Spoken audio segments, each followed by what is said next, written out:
On va passer au maquillage. Une cravate. Je fais de la pub en plus. On est sponsorisé par Lacoste. Il faut qu'ils me révèrent du droit. C'est pas de contrefaçon. Tu rigoles? Comment avec ça arabe? D'abord, c'est C'est pas illégal. la contrefaçon. C'est illégal et ensuite. C'est pas la même qualité. Il est très classe. Ouais, je sais. Mais j'aime bien, il est sympathique. Tu aimes la cause? Ouais, j'adore moi. Non, c'est pas parce que je suis snob, mais ça tient bien. Mais c'est pas grave d'être snob, c'est bon. Je pense que le bon Dieu doit même aimer les gens snobs. Alors il est Amimar. C'est une manière de progresser. Lumière. Ouais. Bon. Filmé, on n'est pas sur YouTube. Si, c'est un peu. Ah, on est déjà. Ah, ouais. Alors Amimar, vous l'avez? Amimar, Morzoutra et Ravashi, vous l'avez? Ouais. Donc on nous raconte qu'Amimar, au Morzoutra, les Ravashi. 244. 244 en bas, Guimel. paragraphe Guimel. Guimel. Amimar. C'est bon? Amimar, Marzoutra, les Ravashi. Non, Amimar, il s'appelle comme ça. Marzoutra et Ravashi. Ravashi, vous savez qui c'était? C'est qui Ravashi? Ça vous êtes obligé de savoir. Au moins Ravashi, encore, je vous pardonne pour Amimar et Marzoutra, qui sont très connus. Mais Ravashi, c'est qui Ravashi? Pourquoi il est connu? Un des compilateurs de. Arnaque Laurent. Ravashi, c'est un des compilateurs de ceux qui ont clôturé la Gemara, le Talmud de Babylone. Important. Ouais. Ouais. Ravashi est à la Gemara, ce que Rabbi Yodanassi est à la Mishnah.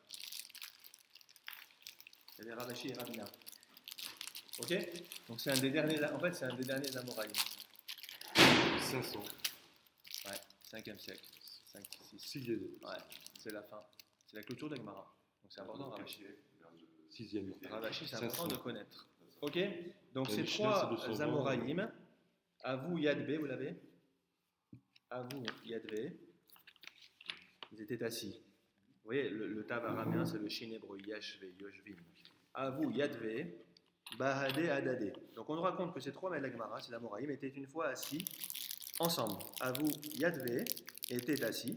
Bahadé Adadé, c'est Beyahad en hébreu. Ensemble. Bahadé Adadé, d'accord? L'un avec l'autre. C'est bon? Donc ils étaient assis ensemble. Et regardez, il y a un dialogue un échange qui s'est installé entre eux, où chacun a demandé un chidouche. Apprends-nous quelque chose de nouveau.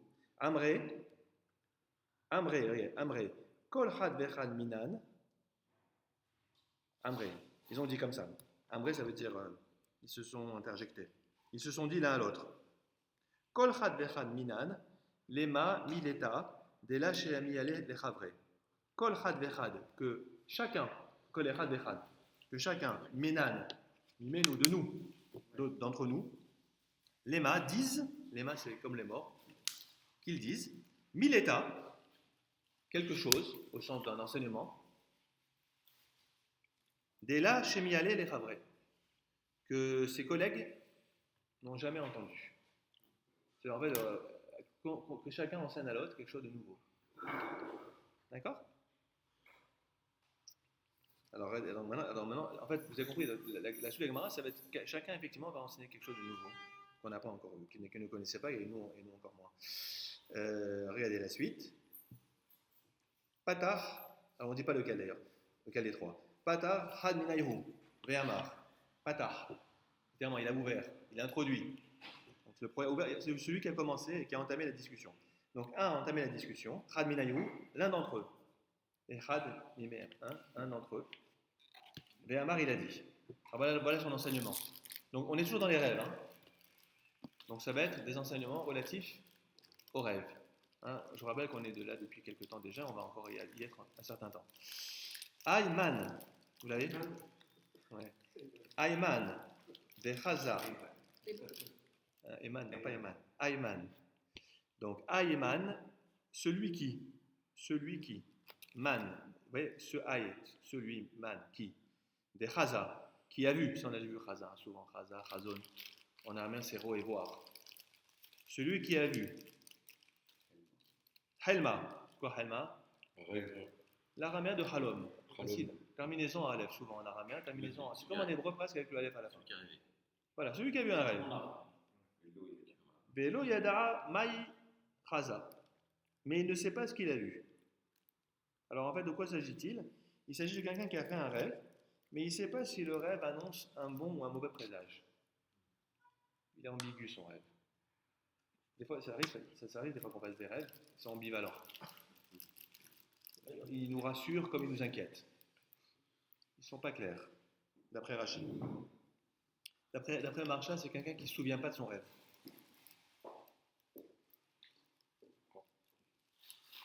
Donc vous avez compris? Voilà.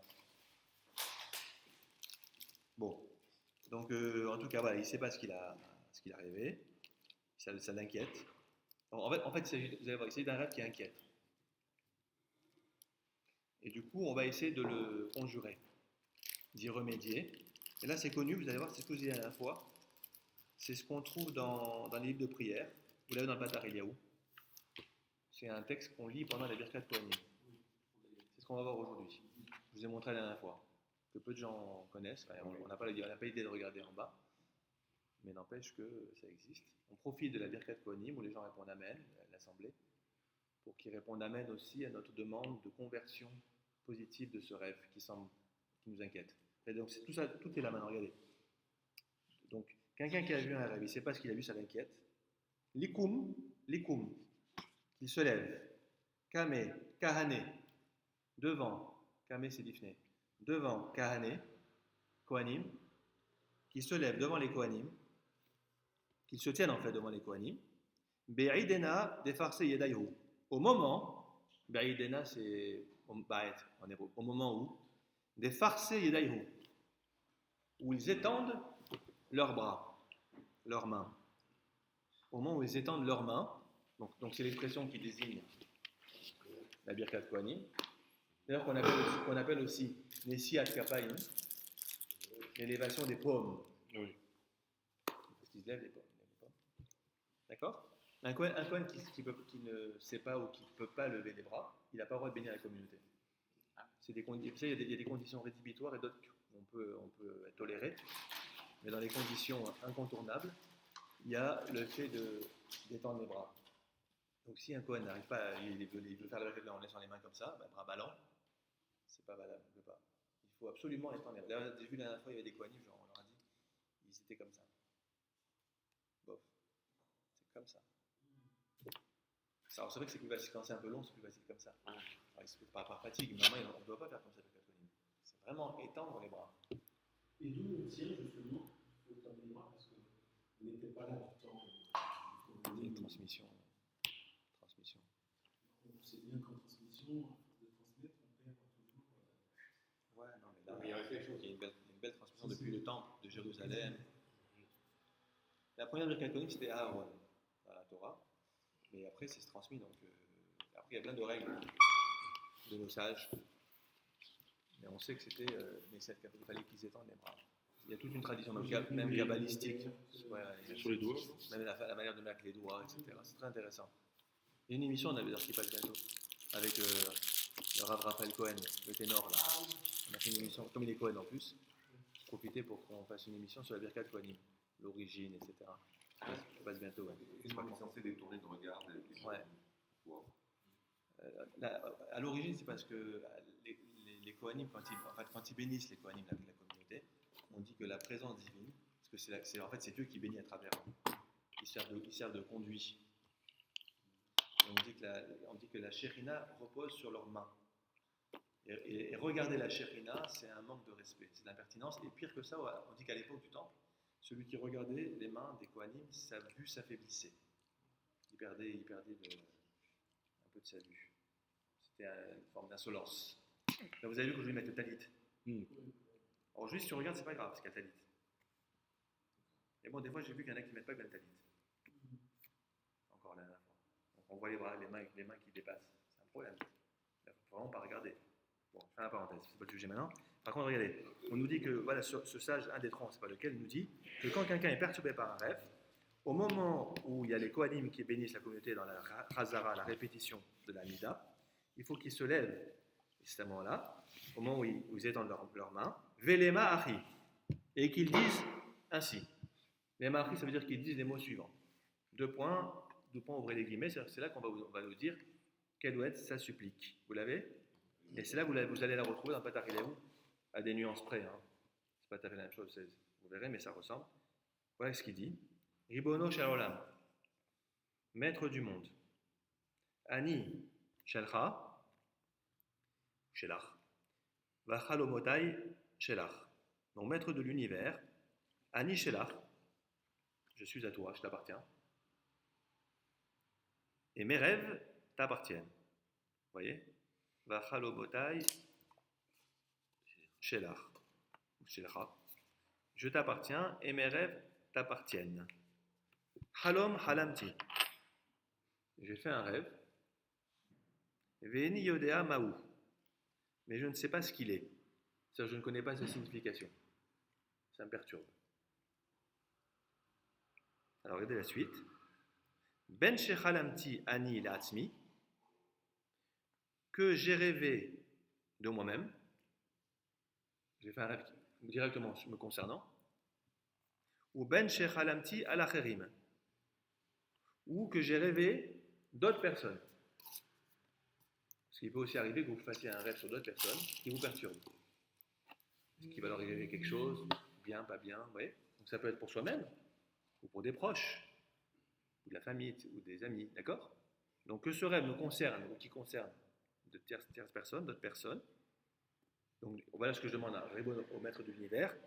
Im tovim hem, si ces rêves sont tovim, bon, de bon présage, quoi. Alors, chazekem vehametsem. Ça vient de quoi ça? Chazekem vehametsem. Chazak. Chazak vehematz. C'est le pluriel de Chazak vehematz, c'est une haftara hyper connue. C'est souvent la première haftara qu'on apprend, même aux enfants.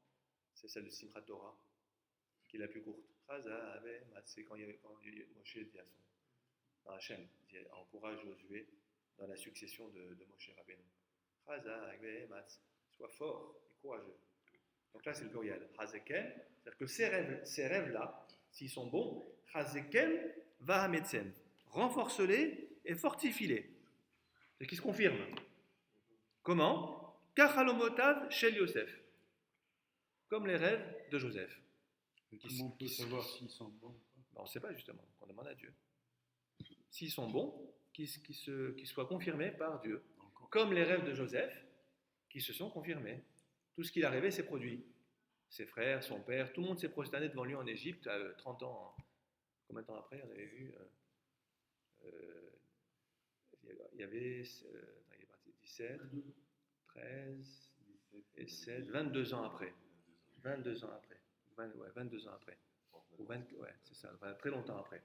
Donc ça s'est produit. Donc on demande que Dieu les confirme à l'image des rêves de Joseph.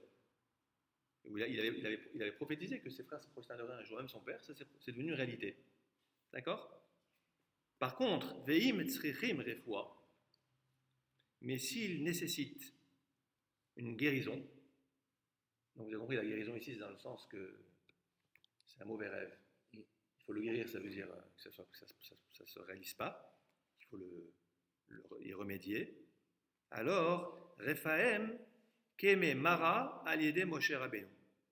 Donc, s'il y a un présage menaçant, guéris-les comme tu as guéri les eaux de Mara par l'intermédiaire de Moïse. Moïse, notre maître. C'est quoi Mara? Parce que vous connaissez au classique. Voilà. Quand ils sont sortis d'Égypte, il y a eu la traversée de la mer, la déchirure de la mer, la noyade des Égyptiens. Et immédiatement après, on nous dit qu'il n'y avait plus d'eau dans le désert. Ils ont trouvé de l'eau, mais amère. Donc le peuple a commencé à se soulever contre Moshe. Et Moshe a envoyé un bout de bois dans l'eau qui miraculeusement a adouci l'eau. Donc ce qui était amer est devenu doux. Donc que ce rêve amer devienne doux. Vous compris? Pas chercher plus loin, c'est pas. Donc c'est l'histoire de Mara. Donc là aussi, en fait, on demande que que cette eau, comme l'eau amère et imbuvable des Hébreux est devenue ensuite eau potable, eh bien que ce rêve devienne également positif, si jamais il est négatif. C'est bon jusque-là? C'est facile, hein? Et c'est pas fini, encore un autre exemple. Pour Myriam mitzarata, et comme Myriam de sa lèpre, de sa tsarat. De quoi s'agit-il là? Comme tu as guéri Myriam de sa tsarat, guéris ce rêve.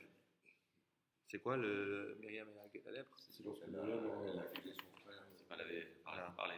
a parlé Parce qu'elle a parlé de Moïse de façon désobligeante et Dieu l'a puni. Mais après, surtout la suite, Moïse a prié pour son rétablissement et Dieu l'a guéri de cette forme de lèpre. D'accord? Donc c'est une comparaison, c'est une image.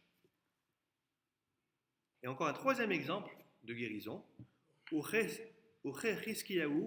Meholio. Et comme tu as guéri le roi Hiskia, de sa maladie. De quoi s'agit-il? Vous devez savoir, on l'a vu ça. C'est moins connu ça déjà. Vous voyez, dès qu'on quitte, J'ai remarqué, dès qu'on quitte la Torah, hein, ça devient plus difficile. Dès qu'on quitte la paracha, la semaine, ça devient plus difficile. Non mais c'est intéressant. Problème de peau, non, je crois. Non. On avait vu ça avec ce que vous avez oublié déjà. Se tremper dans Mais dès qu'on est dans le... Là, on est dans le livre des rois. 2. Alors, je vous explique c'est quoi l'histoire de Ézéchias. Hiskiaou, c'était un très grand roi. Hein. Je vous ai dit qu'il y a dans la Gemara, dans Sanhedrin, il y a un avis d'un maître de la Gemara qui s'appelle Rabbi Hillel, un Amora, qui dit que Hiskiaou, c'était le Mashiach. Et que comme il est mort, Hiskiaou, et donc il n'a pas accompli la rédemption du peuple d'Israël, il n'y a plus lieu d'attendre le Mashiach. C'est un avis très curieux que Lubavitch ne cite rarement, forcément, mais même pas que, hein, personne ne cite cet avis, mais il est dans la Gemara. Mais Lévinas en parle d'ailleurs dans ses lectures talmudiques de cet avis-là. Très intéressant ce que Lévinas a de ce sujet. Mais c'est le seul Amora qui dit que le Mashiach aurait dû venir, qu'il n'est pas venu, et que ce n'est pas la peine d'attendre, c'était lui, il n'y avait pas d'autre. Incroyable, hein? Hiskiaou. Qui a eu des années en plus. Alors voilà, bravo. Hiskiaou, c'était un roi. Dieu a demandé il est tombé malade parce qu'il ne voulait pas se marier. On a vu ça. Ce qui était à mon cours le lundi soir de pensée juive avec le rabbin Benjamin David qui est venu un soir. Un lundi soir, il a parlé de ce sujet sur le problème de la question est-ce qu'on peut est-ce qu'on peut utiliser des techniques aujourd'hui modernes pour changer le destin d'une personne? Parce que c'était exactement le problème, c'est que ce roi-là est un roi qui était un tzaddik, mais qui ne voulait pas se marier parce qu'il avait vu, c'était un roi prophète, il avait vu que dans ses descendants, il y aurait un homme qui serait aussi roi, qui s'appelait Ménaché, et qui allait faire énormément de mal, idolâtre, qui allait inciter tout le monde à l'idolâtrie, et du coup il a dit, je préfère ne pas me marier, pour ne pas avoir d'enfant. Si c'est pour remettre un enfant au monde, comme ça, c'est pas la peine. Dieu a envoyé le prophète Isaïe, Yeshayahu, pour annoncer à Hiskiaou qu'à cause de cette décision, il allait mourir. Parce que Dieu ne demande pas aux hommes d'entrer dans les calculs. Il y a une mitzvah d'avoir des enfants, création, la première mitzvah de la Torah, tu l'accomplis. Après, ce que les enfants deviennent, ce n'est pas ton problème. Donc, il a été condamné à mort à cause de ça. Mais il a été guéri, ça veut dire que parce que quand Isaïe lui a annoncé qu'il allait mourir, il a pleuré, il a demandé la miséricorde de Dieu, et Isaïe lui a dit, Dieu a écouté ta prière, et il a eu 15 années de vie supplémentaire. Il a vécu 15 ans de plus. J'ai une question. Ouais. Voilà. Livre des rois 2. Est-ce qu'on peut dire ça aujourd'hui, faites des enfants?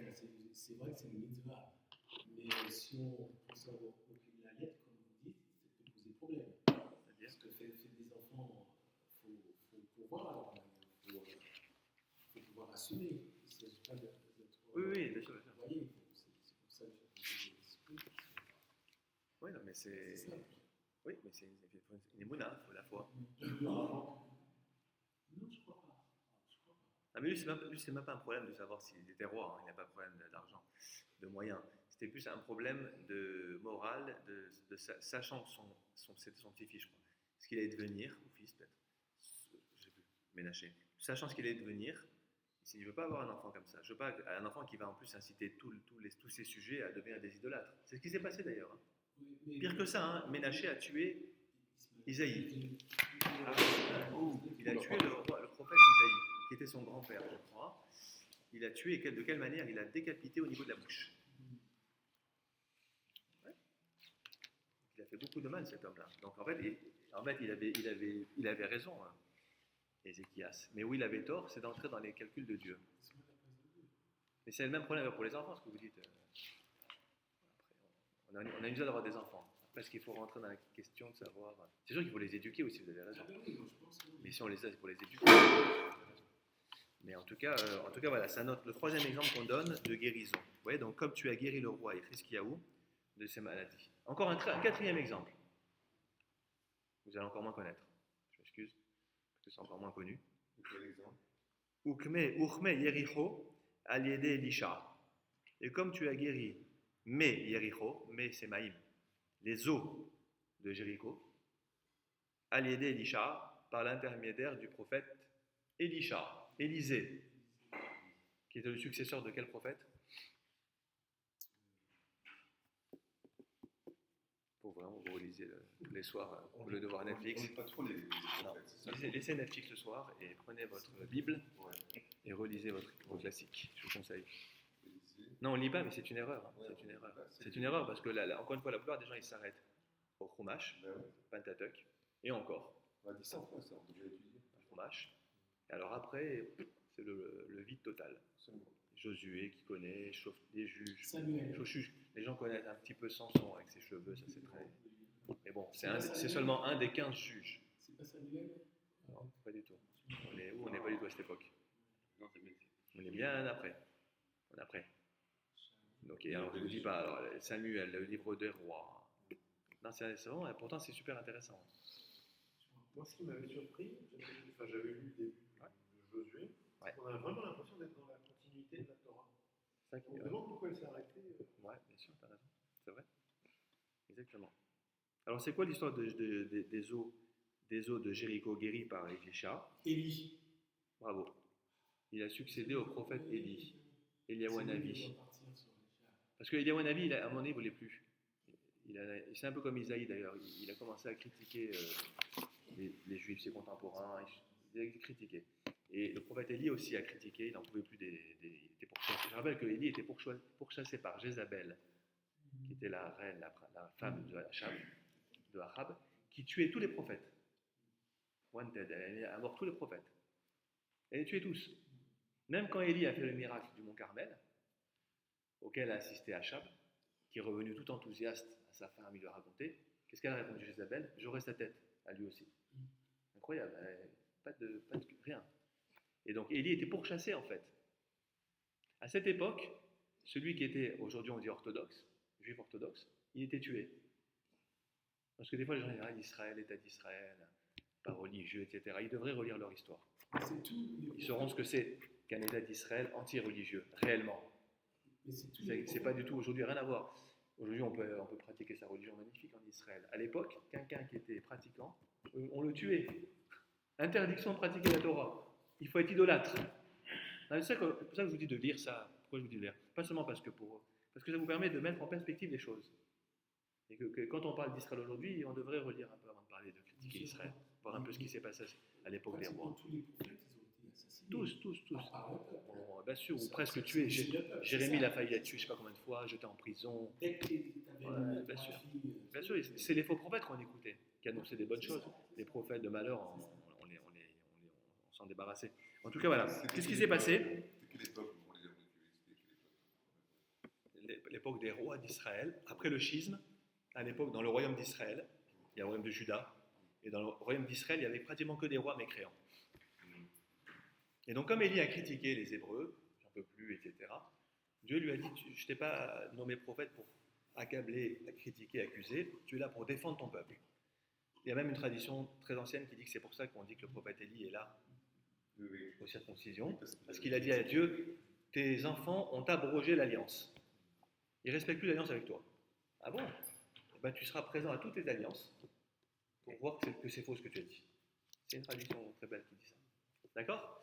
Maintenant, ce prophète Élie, là, quand il a arrêté, Dieu lui a dit stop, c'est plus toi maintenant prophète. Qui a été le successeur? Élisha. C'était un très grand prophète, Élisée. Alors qu'est-ce qui s'est passé? Les habitants de Jéricho ont eu un problème avec de l'eau de la ville. L'eau de leur ville était devenue empoisonnée, nocive. D'accord? Et en fait, ce qui se passait, c'est que les gens qui en buvaient, ils avaient une mort prématurée, ils mouraient de manière prématurée. Et donc, ils ont demandé en fait à Élisha de s'occuper de ça, et il a guéri les eaux. Alors lui, il a fait encore mieux que Moshe Rabbeinu, il a jeté du sel. Le bois aussi, un bout de bois, mais lui, il a jeté du sel, et en jetant du sel dans l'eau, l'eau est devenue potable. C'est pas connu, hein? C'est dans les rois, à nouveau le livre des rois deuxième. Il y a 1 et 2. Il y a deux volumes. Roi 2. D'accord? 4e exemple de guérison. Donc mon rêve, guéris-le. Hein. Toujours la même chose, vous avez compris. Hein. C'est bon jusque-là? Et c'est pas fini. Et là, vous connaissez le 5e exemple, j'espère. C'est ce qu'on va lire, je crois, la semaine prochaine ou dans 2 semaines. Urshem she'afarta kilelat Bil'am Rasha livracha. Et comme tu as transformé la malédiction de Bilam, le méchant, livracha, en une bénédiction. Ça vous connaissez? Eh bien, ken afor kol halomotai alay letova. De la même manière, transforme tous mes rêves qui me concernent, letova, en bien. C'est bon? Donc ça, c'est tout le texte qu'il faut lire quand on est perturbé par un rêve.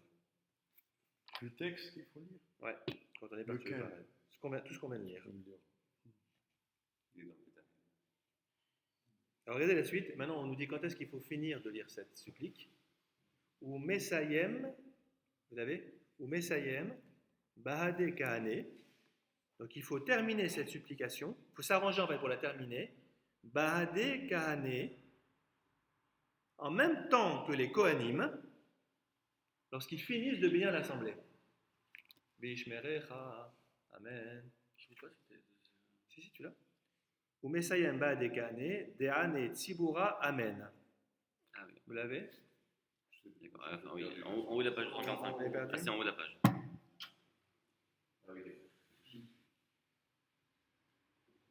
En fait, je vous explique. Ça veut dire, idéalement, il faudrait que cette supplique soit répétée au moins 3 fois, en fait. C'est-à-dire, combien de fois on dit Amen à la Birkat Kohanim? 3 fois. Il va y avoir Hashem ve'ishmecha, Amen. Vichuneka, Amen. Shalom, Amen. Eh bien, il faudrait réciter la supplique 3 fois pour que tout le monde dise Amen en même temps qu'au Kohanim à votre demande à vous. Vous suivez ou pas? D'accord? Il y a 3 fois le nom d'Hachem. Oui, mais ce qui nous intéresse dans le nom d'Hachem, c'est Amen. Le fait qu'ils disent Amen, qu'il en soit ainsi, parce que c'est quoi la Birkat Kohanim? C'est un Amen. Je vous expliquais la dernière fois que Amen, ça peut vouloir dire soit c'est vrai, j'y crois, soit que cela se réalise. Donc là, en l'occurrence, la Birkat Kohanim, c'est pas vrai. C'est un futur. Que Dieu te bénisse. Donc, je souhaite que. Donc c'est un souhait. Amen. Oui, que ça se réalise.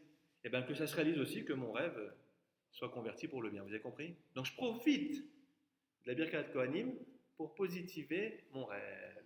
Même si les gens ne savent pas. Hein.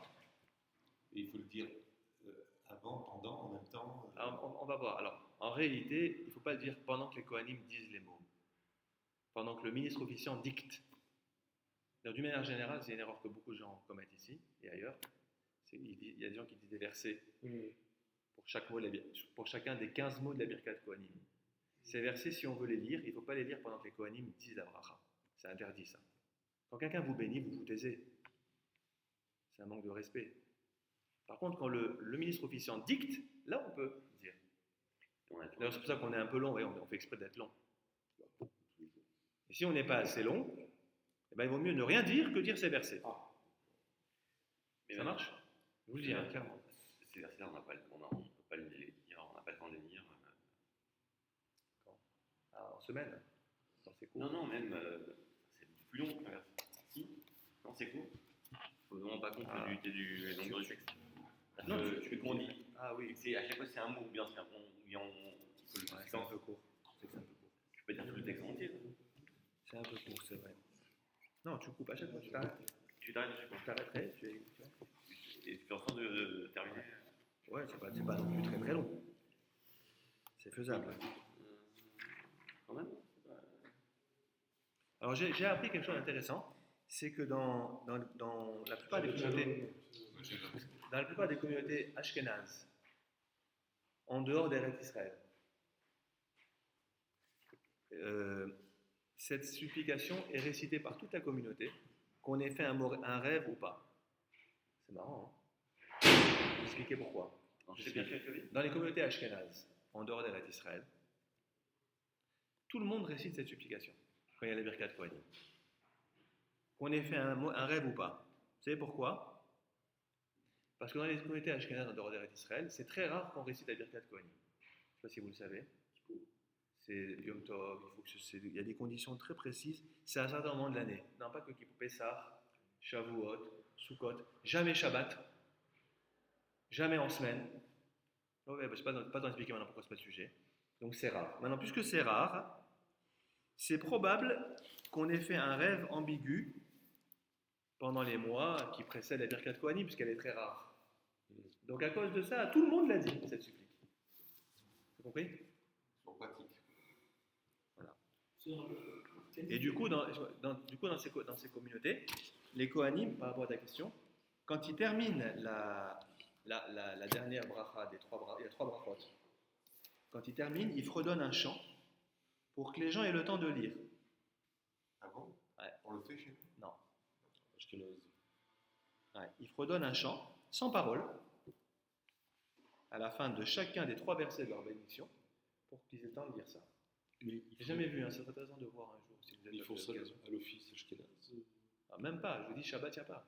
C'est Yom Tov, il faut que ce soit vraiment. Alors la raison, c'est qu'il faut bénir, pour que les Kohanim bénissent, il faut que ce soit joyeux. C'est une blague de Rabbi Mousse. Chez les Ashkénazes, Alors, le Rabbi Mousse, c'est tellement rare que c'est que. c'est aujourd'hui, il le dit, c'est aujourd'hui. Même Shabbat, on n'est pas assez joyeux. Le Rabbi Mousse, il fait des blagues. Et donc. C'est-à-dire on a raté le jour. Mais c'est réel, c'est réel. C'est comme ça. Prenez les monks, le monde des prières, vous regardez, il y a tout un passage. Sur le monde des prières, il y a des prières, et puis après, il y a des explications sur le Hallel, sur Kol Nidre. Il y a sur Birkat Kohanim. Lisez ce qui est écrit si vous l'avez chez vous. J'ai une question. Ouais.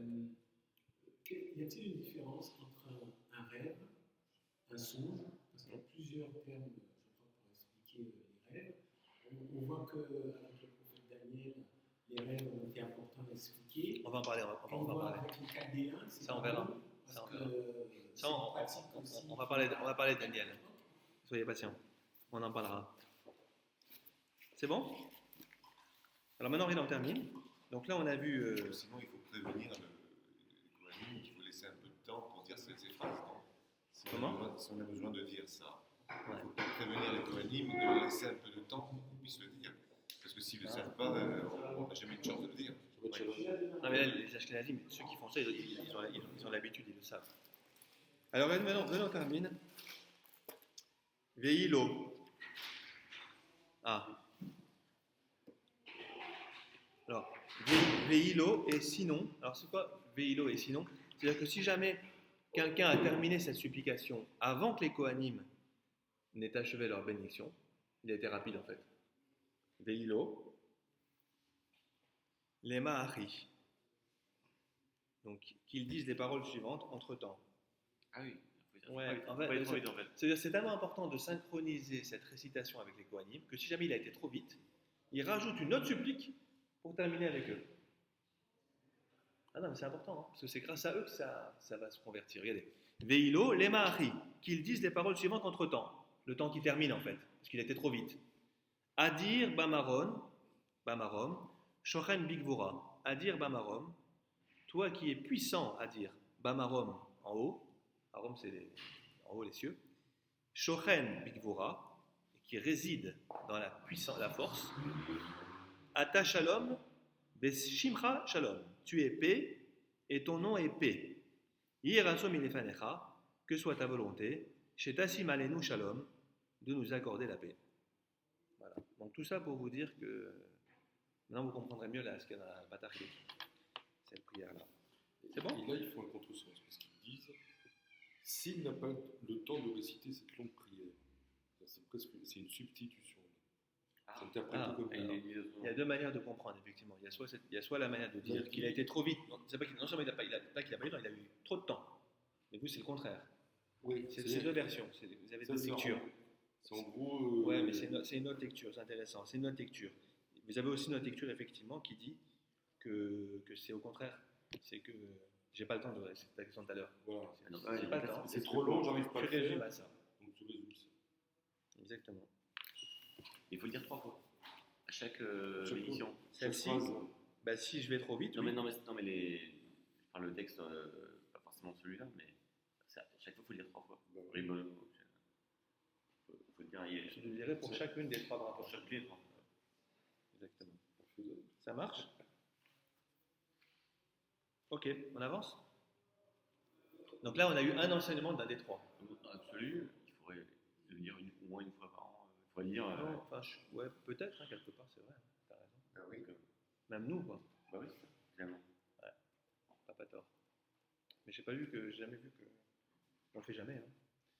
On le fait jamais. Alors regardez, maintenant on a cité, donc ça c'est un enseignement d'un des trois. Ok?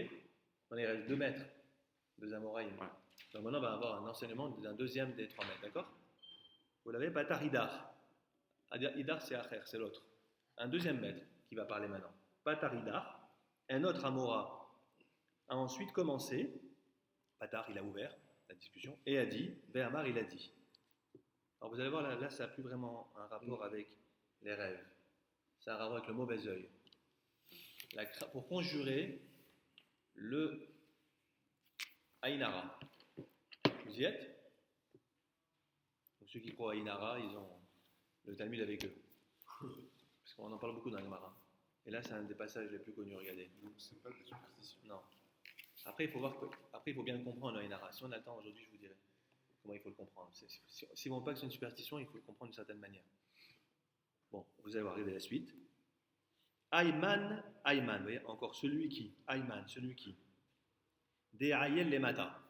C'est de l'araméen, donc c'est un peu compliqué. Ayel, en hébreu, on aurait dit des nirnas, qui rentre, quelqu'un qui entre. Les mata, c'est une ville. Aïr. Quelqu'un qui entre dans une ville. Donc on parle de quelqu'un qui est un voyageur, qui rentre dans une ville. Vedahil, et il a peur. Mais Aina Bisha, du mauvais œil. Donc Aina Bisha, c'est l'araméen de Ainara. Aina, Aïn, c'est facile. Et Bisha, on avait déjà vu, c'est Ra. Aina Bisha, du mauvais œil. Donc quelqu'un qui a peur des effets, en fait, de subir dans cette ville où il arrive. Tout le monde va le voir arriver. D'accord? Il a peur de subir les effets du mauvais œil. Parce qu'il est beau, parce que, vous voyez. Donc il a peur. En fait, les mauvais œils, c'est des regards jaloux. En vérité, le vrai mauvais œil, c'est pas la superstition, c'est l'envie, la jalousie des gens. C'est ça le mauvais œil. Le bon œil, c'est que vous êtes heureux de ce que l'autre a. Le mauvais œil, c'est que vous convoitez, vous êtes jaloux, vous mettez en cause pourquoi est-ce que lui il a ça. C'est ça la vraie définition. C'est pas autre chose. Hein. Oui, mais là on veut le conjurer. C'est difficile. Donc c'est difficile. On veut conjurer. Donc, il peut s'agir de quelqu'un qui est dans un village, qui est dans un village, et quand il arrive en ville, eh ben, il a peur il va être scruté, les gens vont regarder, et il a peur de subir les effets du mauvais œil.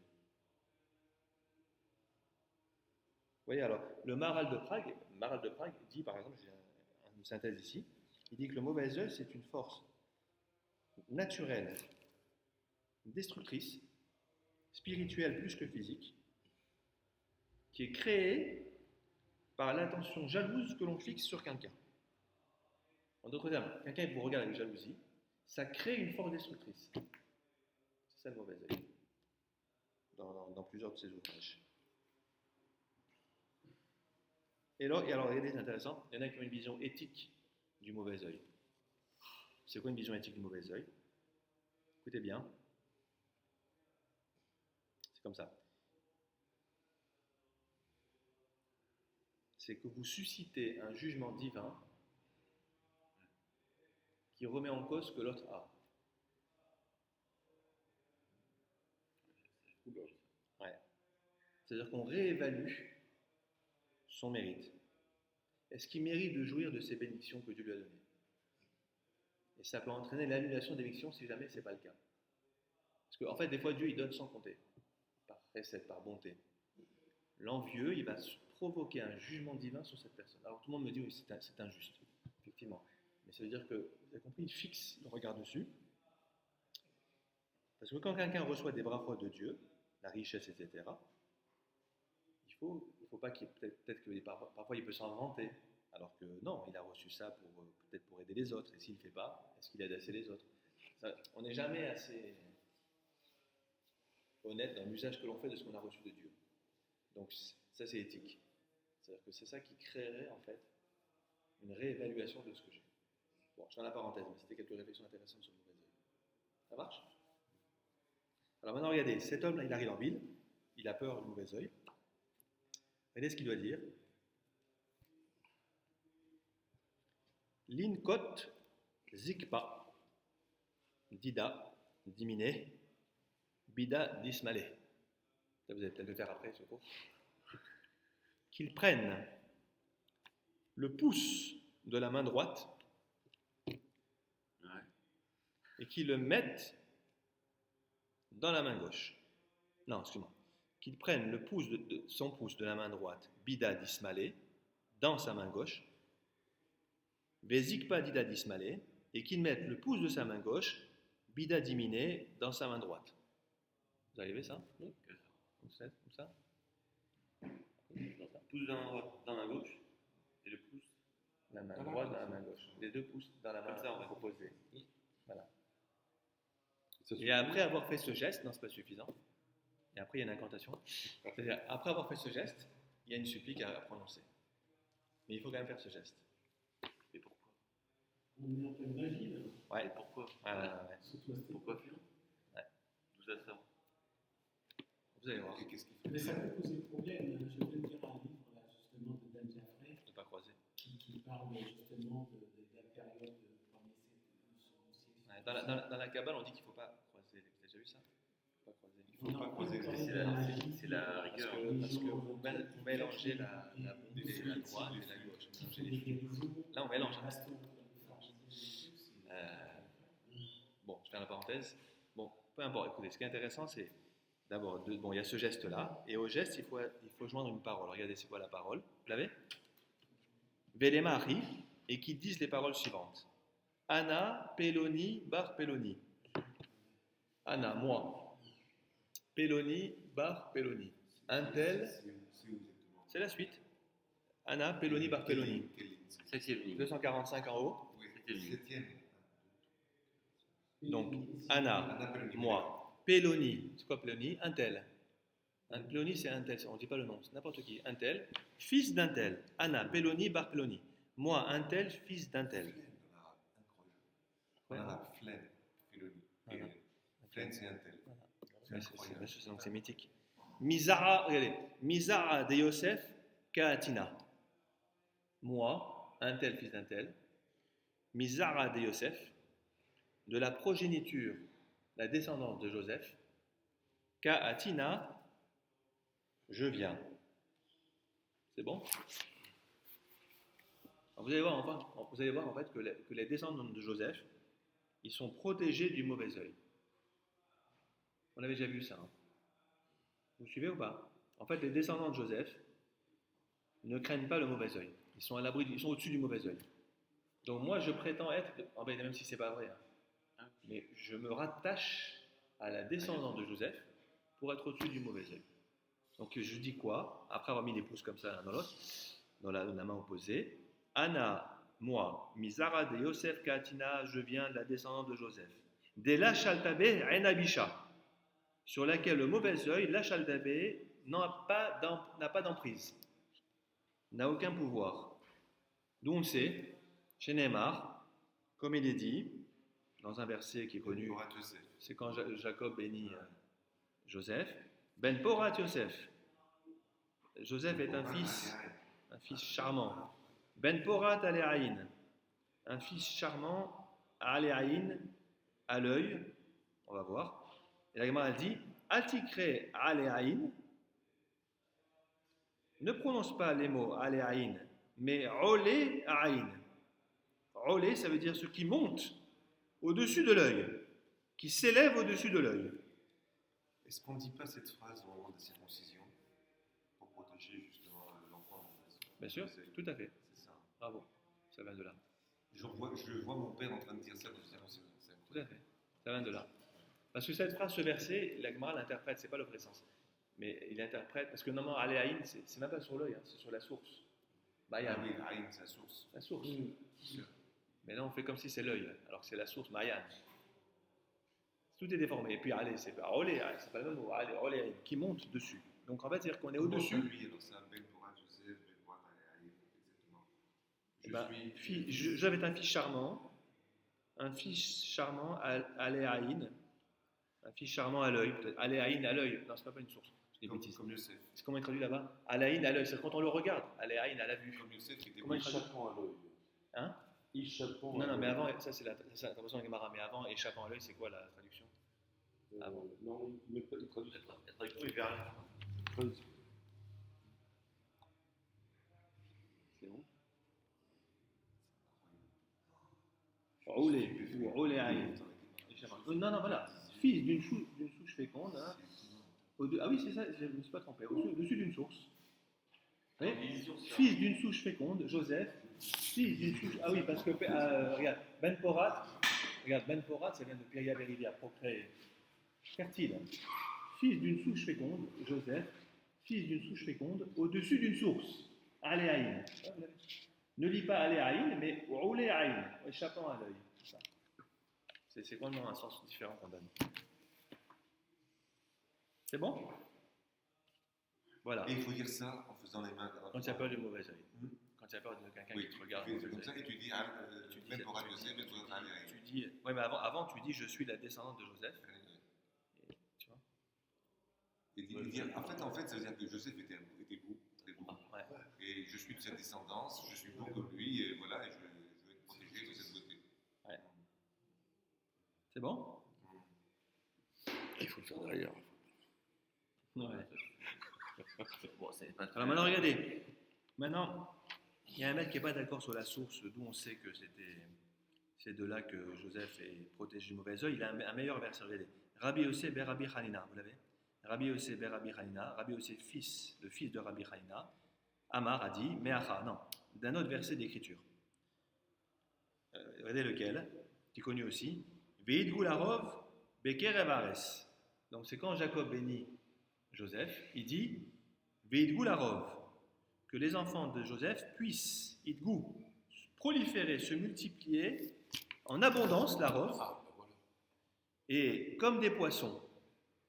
Parce que veidgou, Voilà. dans le mot Voilà. dans le mot veidgou, vous avez dagim. Comme les bancs de poissons.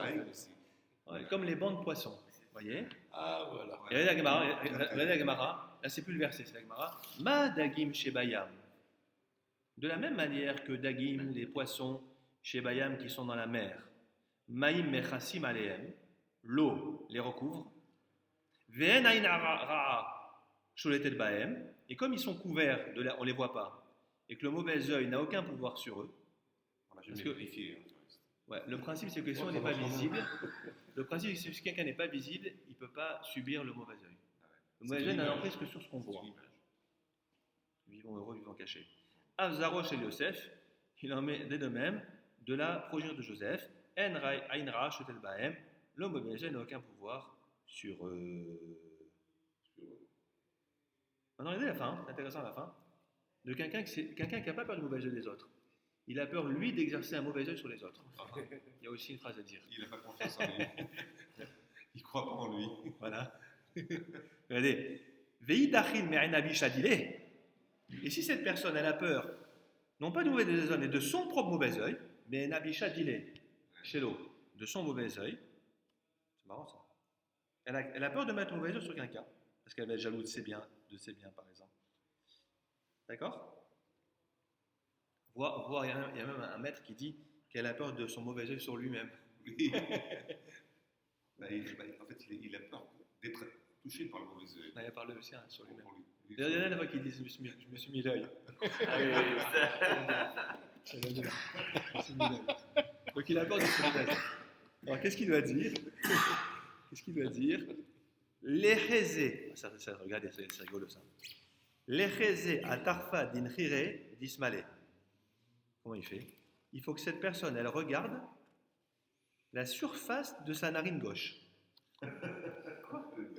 Prenez un miroir. Un miroir. Donc si vous n'avez pas le Ça aussi, vous chauffe fraîchement. prenez un miroir. Regarde ton nez. Expression, regarde ton nez. Chauffe fraîchement. Incroyable. Incroyable. Mais tout. Donc tu prends un Les miroir. Tunisiens, c'est vraiment. C'est pas la peine d'étudier là-bas. Tu étudies en Tunisie, tu apprends tout. Chauffe fraîchement. Et en plus, c'est la page 55B. Tu parles de quelque chose. 55. Tu dis quelque chose et tu réponds chauffe fraîchement. Je n'ai jamais compris pourquoi il dit regarde ton nez. C'est incroyable. Ah mais bon, ton nez, mais c'est pas écrit la narine gauche. Hein. Oui, mais c'est pas précisé. L'histoire ne le dit pas. Il dit chauffe, regarde ton nez. Comme quoi il étudie le Talmud. Là. Ah oui, c'est bon. Faut les commentaires là-dessus. Plein de choses comme ça. En fait, j'ai pas Les eu le trois temps. mots là. Faudrait que je regarde. Il doit le dire. Il doit regarder sa dernière gauche. Oui, Il doit le dire ou le faire. Non, juste regarder, c'est tout. non, c'est.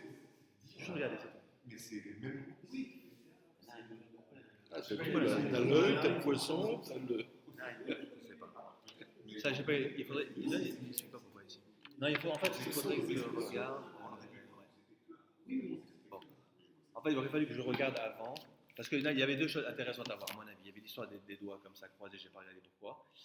Et parce que c'est une histoire de gestuelle. Et là aussi, une gestuelle, enfin, le fait de regarder la narine. Donc, il faudrait voir aussi pourquoi la narine gauche. Je regardais, je vous dirai. Peut-être je vous enverrai la réponse sur WhatsApp éventuellement. Peut-être je vous envoie un message vocal. C'est plus simple qu'écrire. Je vous enverrai bien un message vocal pour expliquer. C'est plus simple que d'écrire. Un message vocal, je vous explique les pouces et la narine. Voilà.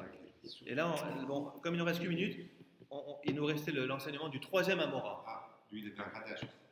Ouais, et là, à nouveau, c'est pas les rêves, ça a encore un problème de mauvais mazal, de destin encore. Ouais. Alors ça aussi, c'est très drôle. Quelqu'un qui tombe malade, le premier jour, il ne doit pas le dire aux autres. Parce que ça risque d'être encore pire. Son état risque encore de se détériorer encore plus. S'il le dit. Et après, s'il n'est pas guéri, il peut le dire les jours suivants. Pourquoi? On verra. Ok, ça marche? On va arrêter là. Il y a la reconnaissance de l'existence du Haïdara. Complètement. La Gemara, oui, la Gemara, complètement. Et c'est l'envie, basée sur l'envie de l'autre. La jalousie. Monsieur, Shabbat Shalom. Ça